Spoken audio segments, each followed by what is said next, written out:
Hi, another day from Bodo's Kitchen, and firstly a very happy New Year 2024. And I'm going to cook a dish today, and I've got a few requests that, too many dishes in the last 3 or 4 dishes have been non-vegetarian. So there's a request to make a vegetarian dish and think about it.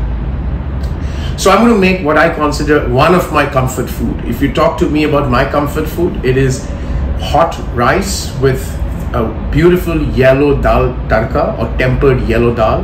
That is one comfort food I have. And the other one is what I'm going to make today. It's peas and potato, aloo matar with a warm, nice Indian chapati. So I'm going to make this particular dish today, and a small story behind choosing this dish to make, which I have not made so far. So this aloo matar is a dish that is made in every Indian household in every part of India. But the one I'm making is again going down memory lane from the days of my engineering college in Allahabad, and we'd go towards these, Allahabad Kanpur highway, which is basically part of the Grand Trunk, one of the Grand Trunk routes. And there would be a place called Fafa Mao, and ahead of that place there would be these dhabas, or these, highway side inn, as you would call it in English. And that's where in outside of Allahabad, where I had this wonderful aloo matar. And on a winter day, especially it's in winter because peas typically is a seasonal vegetable, at least those days, which is grown in winter. So I'm going to make that. The one thing I remembered having aloo matar all along, so all these years, is one ingredient that makes it a difference, and that's fennel seeds or sauf, right? Which is what I'm going to put a little bit tinge of it to give that very fresh flavor to this dish that I'm making. Alright, so we're going to take you through the ingredients, simple dish to make, enjoy. Hi, so let me just take you through some key ingredients for this. Yeah? If you come here, this is mustard seeds, cumin, ginger, garlic and green chili. So I'm going to make a rough, kind of grate them together. A little bit of mustard seed and a little bit of, say, 1 teaspoon of mustard and half a teaspoon of cumin. That's going to be a kind of grate. And then these are my dry spices that will go in. We've got whole spices, we've got fennel seeds, nigella seeds or kalonji, fenugreek or methi, and a few bay leaves. So that's going to be the dry spices that will go in. And of course there's a powder. I would put the powder spices, turmeric, coriander powder and degi mirch, right? So that's the simple, those are the ingredients. The dish is very simple to make, and it's just so comforting to eat. I've got about 3 tablespoons of mustard oil. This has to be made in mustard oil to get the right fragrance. And when you cook in mustard oil, make sure that mustard oil really smokes out first, because that's the flavor is better. At this stage, the whole spices go in, and as that crackles, I'm going to put the grated ginger, garlic, green chili.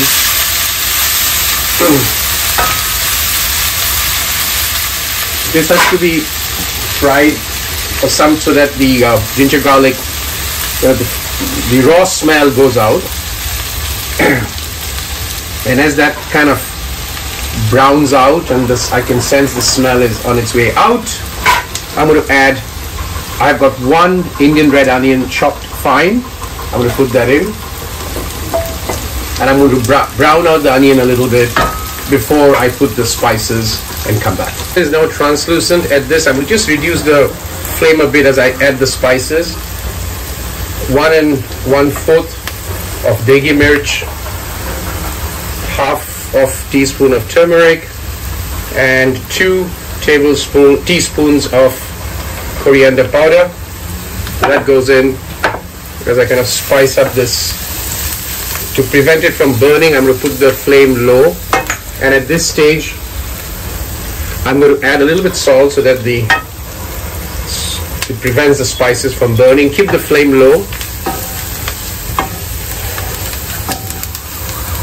and as this is now well settled and you can see the oil oozing out a little bit, at this stage I'm going to add the tomatoes. Chop 1 tomato, chopped fine. I'm going to now cook this spice for about 3 minutes before I add the potatoes, the key ingredient, and then the peas.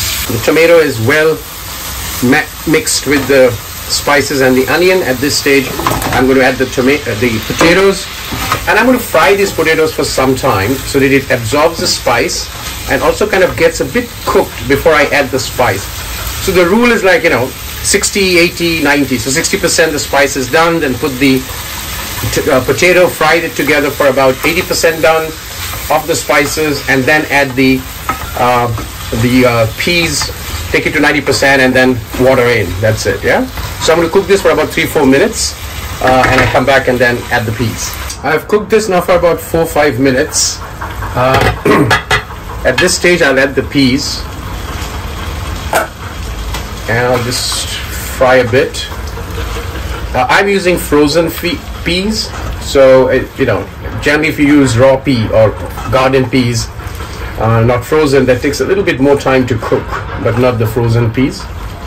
So this is kind of, I'll stir a bit and then add water, cover it up, and cover it for 10 minutes. Now, the potatoes that I get in Hong Kong, based on experience, this takes about 10 to 12 minutes to kind of soften out. You don't want them to be completely gooey.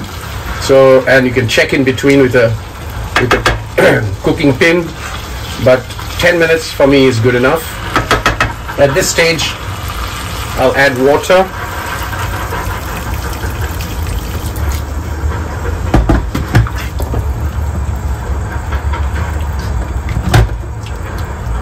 And I will do the salt test.